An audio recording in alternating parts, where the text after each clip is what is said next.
Alors aujourd'hui on se retrouve sur une Citroën C6, on va s'occuper de changer les disques et plaquettes de frein à l'avant. Donc comme vous pouvez le voir, moi j'ai déjà monté le véhicule en position haute, c'est pas obligatoire d'après le garage Citroën que j'ai consulté, mais je préfère le faire personnellement. Et puis j'ai vu ça, c'est François de la chaîne GBRNR qui le fait. Ensuite deuxième étape, on ouvre le capot. Donc, on ouvre le capot pour ouvrir le bouchon du bocal de LDS. Alors, il peut y avoir un petit pchit. Moi, j'avais déjà ouvert le bocal avant, donc il n'y a pas de pchit. Parce que le bocal est pressurisé, donc on le repose dessus pour qu'il n'y ait pas de problème lors de la repose du véhicule sur ses roues et lors du levage. Deuxième étape, on va venir desserrer les boulons des deux roues à l'avant pendant que les roues sont au sol. Puis on viendra ensuite lever le véhicule et prendre le véhicule au niveau des attaches comme celle-ci, voilà. Alors, j'essaie de vous montrer là où moi je prends pour lever à l'avant, c'est au niveau du, on va dire, du bras inférieur, du triangle inférieur. Vous allez peut-être pas très bien le voir, je vais essayer de vous montrer en zoomant. Check. Alors, donc maintenant qu'on a tombé la roue, voilà face à quoi on est. Donc alors nous on va se concentrer sur le disque, l'étrier, le support d'étrier, le ressort et les plaquettes. Première étape, on regarde derrière et donc check, là à ce niveau-là, juste ici, là vers le doigt, il y a des petits capuchons que j'ai déjà enlevés. Il y en a un ici, un en dessous. Donc ça c'est les vis et les pivots, les glissières de l'étrier. Une fois qu'on a enlevé les capuchons, on peut faire sauter ici le grand ressort qui est juste ici là. Pardon. Le grand ressort qui est ici au tournevis, donc il faut le décaler vers là pour qu'il saute. Et on le remettra ensuite au remontage. Pardon. Après cela, on s'attelle donc au pivot ici d'étrier. C'est du H7, donc hexagonal 7, donc une clé Allen de 7. C'est pas trop serré, ça se dévisse assez bien. Alors voilà où j'en suis, donc voilà, j'ai bien tourné les roues. Donc si on regarde en haut à ce niveau là, vous allez voir que là je peux là, attraper et enlever donc le premier pivot. Donc là c'est le premier axe, voilà, c'est ici du H7. Là bah, voilà le pas de vis et c'est tout lisse tout nu. Ici en bas pour vous montrer, l'axe ne sort pas en fait, il faut le faire tourner et en tirant un peu il va venir, il arrive aussi et voilà le deuxième. Tac. À ce niveau là, ce qu'il suffit de faire, et donc c'est pas forcément toujours facile, c'est commencer à essayer de faire bouger l'étrier. Donc là derrière vous pouvez le prendre un peu, prendre un grand tournevis, positionner par là, essayer de faire un levier comme ça. Okay. Voilà. Vous pouvez y aller, hein, en principe il n'y a pas de raison que ça y ait un problème. Voilà. Alors je filme à une main et je fais le reste de l'autre, donc c'est pas forcément facile. Et là voilà, il faut jouer un peu, à la fin l'étrier vient, et donc une fois qu'il vient, il faut le soutenir, faut pas le laisser pendre jamais. Hein. Passer un fil par là ou dans un trou ici, dans un trou derrière, un peu comme vous le souhaitez. Vous l'accrochez au-dessus. Et une fois accroché au-dessus, après, vous êtes tranquille pour pouvoir enlever les plaquettes, le support d'étrier et après le disque. Et le disque, je l'ai pas précisé tout à l'heure, vous pouvez l'enlever ici. Vous défaites les deux vis de centrage. Donc là c'est du Torx 30, c'est pas serré très fort hein, et ça se serre pas fort de toute façon, c'est pas ça qui tient le disque. Hein. Le disque il est tenu quand la roue est fixée et que les vis de roue passent au travers, c'est ça qui le maintient. Vous desserrez ça et après vous tapez dessus s'il vient pas pour le retirer. Alors petite chose intéressante que j'ai découvert en fait en travaillant. Je vous conseille d'essayer de faire des mouvements et de glisser un tournevis ici et de faire levier comme ça va. Pardon. Alors, glisser le tournevis ici, tirer comme ça pour faire levier et ça va repousser le piston naturellement. Et ensuite vous pourrez donc assez simplement reculer l'étrier et en faisant des mouvements de levier, tirer le tout. Check. Et donc une fois que vous le tirez, bien sûr, il faut bien penser à l'accrocher immédiatement. Le support, voilà. Ça c'est la face extérieure, la face intérieure. Et donc voilà, on va retrouver deux grosses vis qui sont là derrière, qui sont, voilà, celle-ci, typiquement. Voilà, ça c'est une vis en T55, c'est du Torx 55. Et donc là c'est deux vis qui sont serrées fort avec du frein filet rouge. Voilà. Et donc après, moi ce que j'ai fait, c'est que j'ai tenté d'accrocher l'étrier là par là-haut. Reprenons donc après une coupure batterie. Donc voilà, on retrouve le disque sans le support d'étrier. L'étrier est accroché derrière, suspendu, voilà, comme je vous l'expliquais, en haut avec un fil de fer. Faut faire attention, il y a, voilà, vous le voyez ici au milieu, voilà, vraiment en plein centre de l'écran, c'est le témoin d'usure de plaquette. Alors il est coincé dans une des deux plaquettes, dans la plaquette ici présente. C'est juste là au niveau de mon doigt, et donc il fait contact contre le disque lorsque la plaquette est trop usée. Donc voilà, il est à réinstaller, il est réutilisable, et il faut penser donc à repousser l'étrier avec, moi j'utilise un serre-joint, ou parfois il est possible d'y arriver à la main, mais bon, il faut avoir quand même pas mal de force. Donc moi ce que je vous conseille, c'est vraiment un serre-joint, c'est assez simple. Si vous faites des étriers arrière, pensez bien que souvent il y a un système de rattrapage du frein à main, donc il faut les revisser en fait. Il faut vraiment les pousser en cherchant à les visser, et ça leur permet de redescendre plus, parce que sinon vous n'arriverez jamais à les revisser à fond. À l'avant normalement c'est beaucoup plus simple, il n'y a pas trop de problème à ce niveau là. Et donc là le disque normalement, si il est assez récent, en le tirant il va venir. S'il n'est pas assez récent comme le mien je suppose, et ou qu'il n'y a pas eu de graisse positionnée sur la flasque du moyeu, et ben vous arriverez peut-être pas à l'avoir. Donc là il faut juste taper violemment. Alors ici vous allez pas bien voir, si un petit peu peut-être, j'espère. Il y a une tôle de protection en fait. Voilà, il y a une tôle de protection, voilà, là vous la voyez sur l'épaisseur, et le seul endroit où elle est dégagée c'est au niveau de la plaquette sur la face arrière. Du coup, c'est à ce niveau-là que vous allez pouvoir taper, ou taper de face, ça va le décoller à force. Faut pas hésiter à taper fort. Et n'hésitez pas à tourner la roue pour avoir de l'aisance, pour avoir accès aux différentes vis et aux différents angles pour, par exemple, voilà, taper sur le disque ou desserrer certaines vis, attacher des choses, voilà. Alors, donc, comme vous le voyez ici, le disque a déjà été enlevé. Donc voilà, je me suis servi d'un grand marteau, voilà, comme celui-ci, d'une cale en bois pour, en partie pour faire moins de bruit parce qu'il est tôt le matin et que je voulais pas trop réveiller les voisins.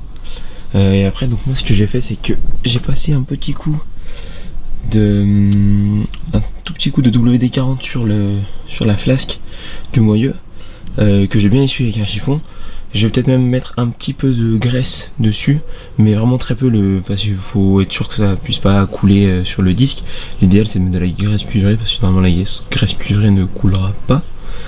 Voilà, c'est juste pour assurer un démontage plus simple la prochaine fois, même si si vous savez que votre véhicule roule beaucoup, il n'y a pas besoin de trop s'embêter. En général il n'y a pas trop de soucis à ce niveau là. Donc alors pour le remontage, là ça c'est un disque, Bosch, hein. Je leur fais pas de pub mais voilà, commandé sur Oscaro, avec fourni là, check, on va essayer d'avoir le focus, bon c'est pas grave, petite vis de centrage qui a une tête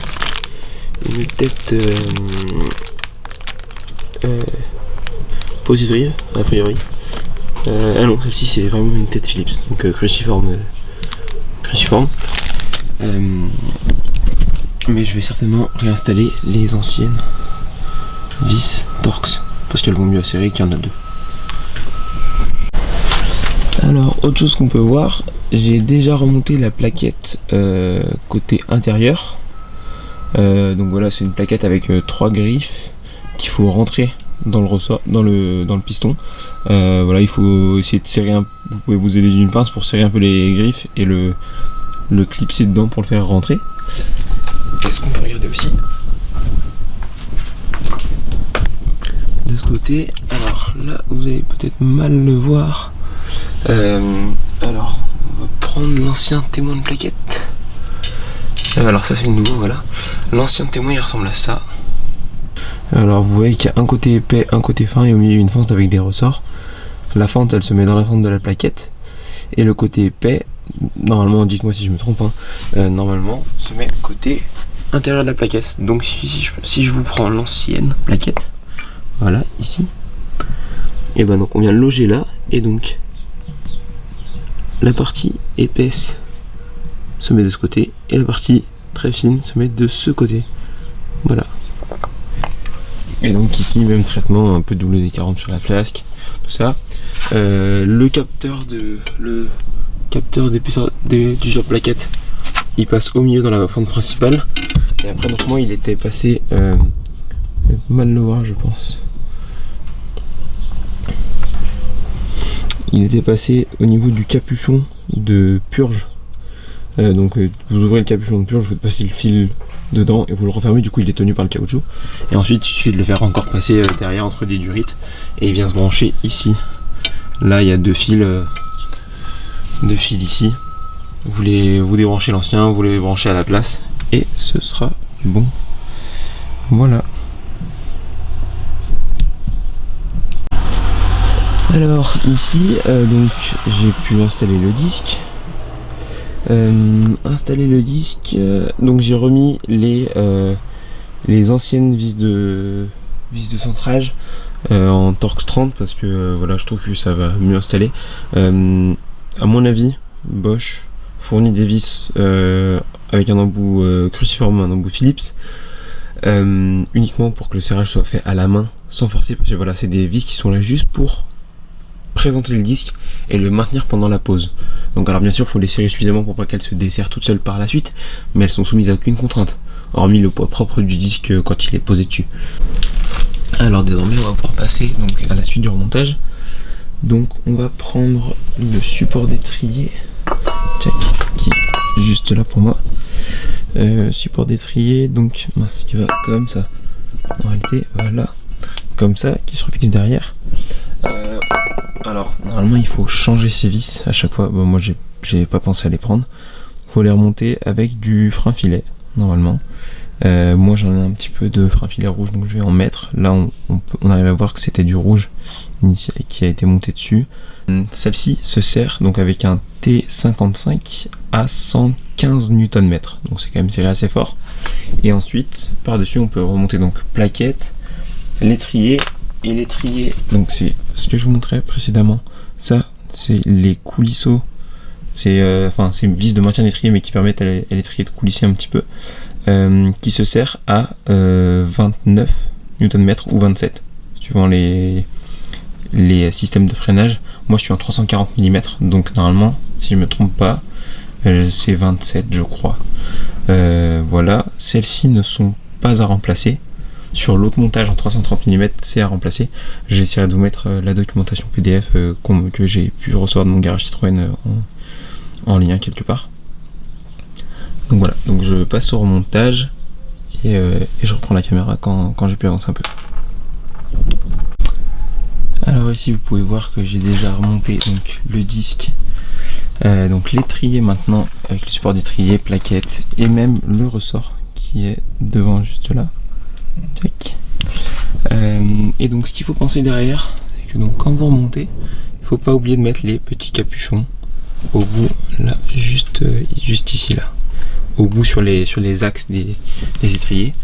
Et après pour le ressort, ce que je vous conseille, c'est de d'abord le mettre au milieu ici, et ensuite avec un tournevis de venir faire levier, le mettre là, ensuite de le tenir avec un chiffon pour protéger un peu votre main, et de refaire levier pour la partie basse ou la partie haute, peu importe, vous pouvez commencer par les deux.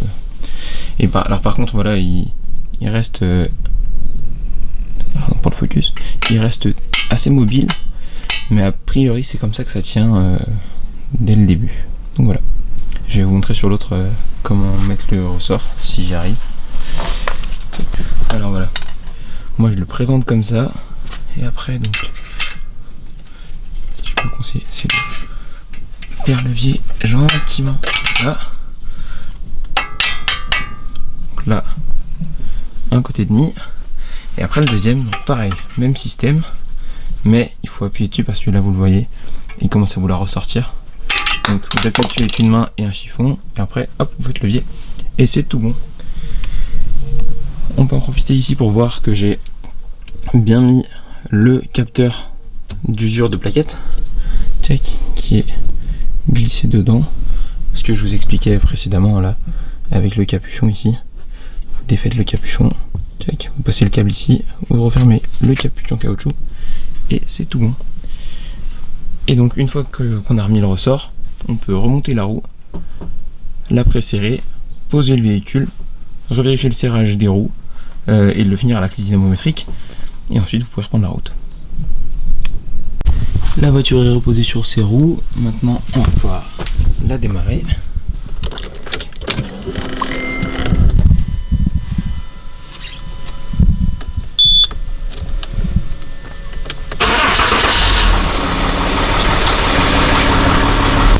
On vérifie, la voiture était en position haute, et apparemment elle y est toujours.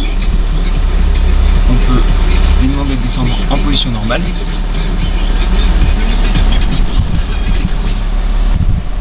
On a bien atteint la position normale. Si on va voir.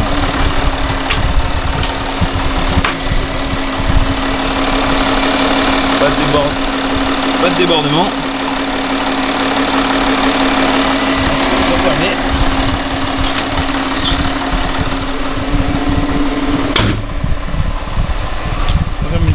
Et on peut rouler.